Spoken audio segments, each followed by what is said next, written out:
Today, I am going to show you a tutorial on reading A to Z, specifically focusing on comprehension support for students. Once your school or yourself purchases Reading A to Z, this is the home page where you will be located or where you will be transported to once you log in. Up here at the top left corner, it says Resources.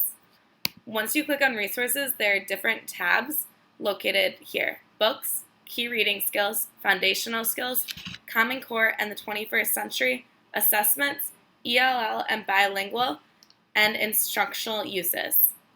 First, we are going to go to Leveled Books. Leveled books are great to use for guided reading, specifically being able to be differentiated to target students at their independent reading levels. I am going to go to a reading level F. Let's say you have a guided reading group that is at a reading level F. If you would like to choose one of these books to read with them, you first click on the book. So let's pretend we are going to use Cleaning My Room. Right here is the book located called Cleaning My Room. Right here, there is a scroll down tab to show you a preview of what the book looks like and what it will be about. Underneath Book Resources, you have an option to either print the book off in single-sided book, double-sided book, or pocket book. You may even have an option to project it on a smartboard if your classroom has that. Below here, there are even writing resources called wordless books, where students can create their own words to the pictures. But now let's look at how we can support students with comprehension. So, an educator has a resource called a guided reading lesson. The guided reading lesson looks like this.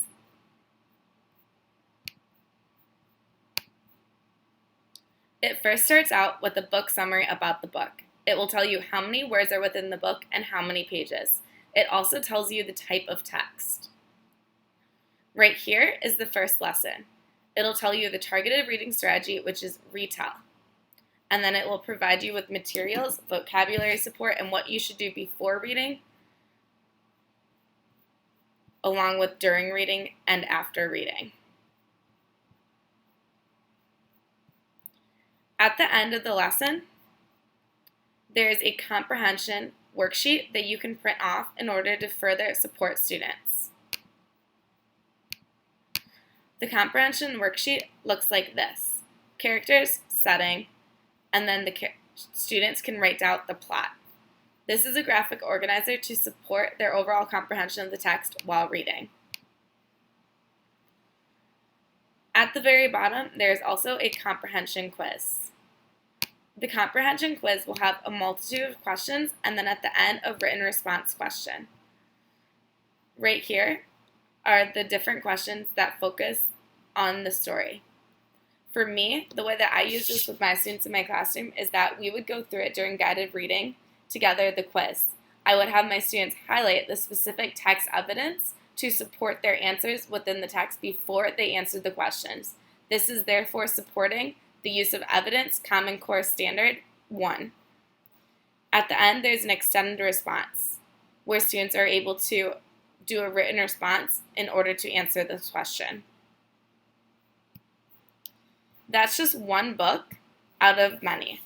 There's also a filter up here at the top so that you can choose exactly what you're looking for with an F. So now let's go to reading level O.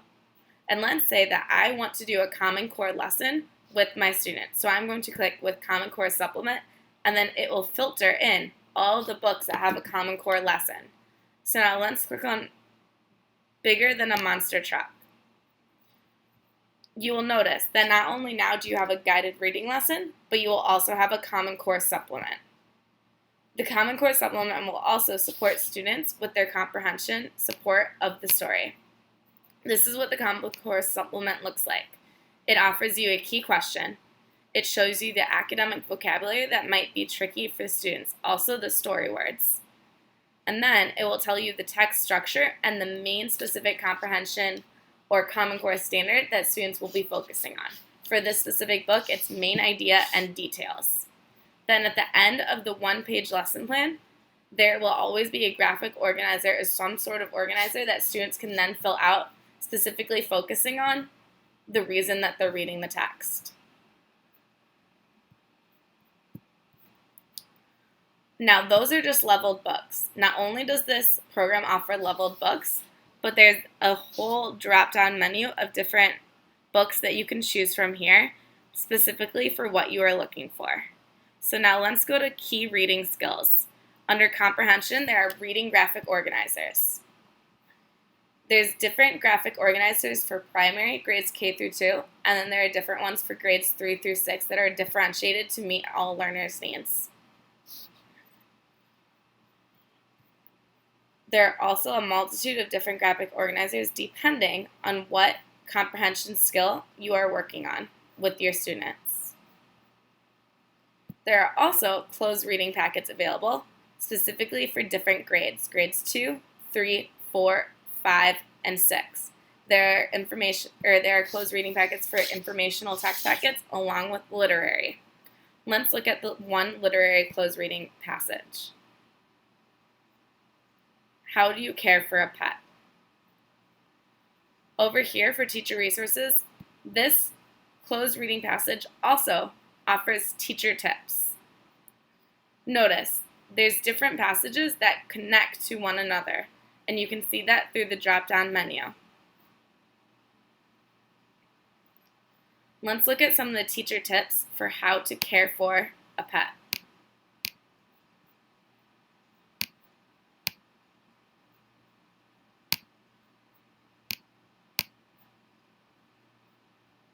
So, the teacher tips will tell you the materials and the learning goals and how this can support you with helping your students understand and be able to comprehend each text passage, along with offering you different questions that you can answer them or ask your students. There are also comprehension skills packets for grades 1, 2, 3, and 4, and 5. There's a teacher lesson plan, a model passage, and then a practice passage. This is beneficial for students because it allows the teacher to model for them their thinking on, for example, analyzing characters. And then there's a practice passage that students can use in order to practice their own thinking on how to analyze characters.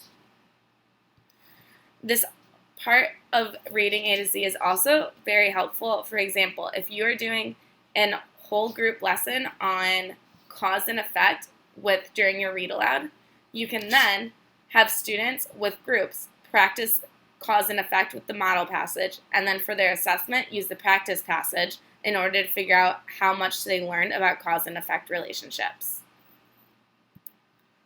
Last but not least, there are visual devices for grades K through 1, grades 2 through 3, and grades 4 through 5 in order to support students' comprehension and overall understanding of different texts. Along with that, we already went through these, but there are closed reading packets and comprehension skills packets underneath the Common Core and 21st Century Skills. Not only that, but there are going to be assessments where there are retelling rubrics so that you can see how much students remember from each text. Overall, this is how you can these are just some of the ways that you can use reading A to Z in order to support students with comprehension. There are many different ways that you can use reading A to Z. It just depends on you, your students, and their specific learning needs and how you can best support them to be 21st century learners.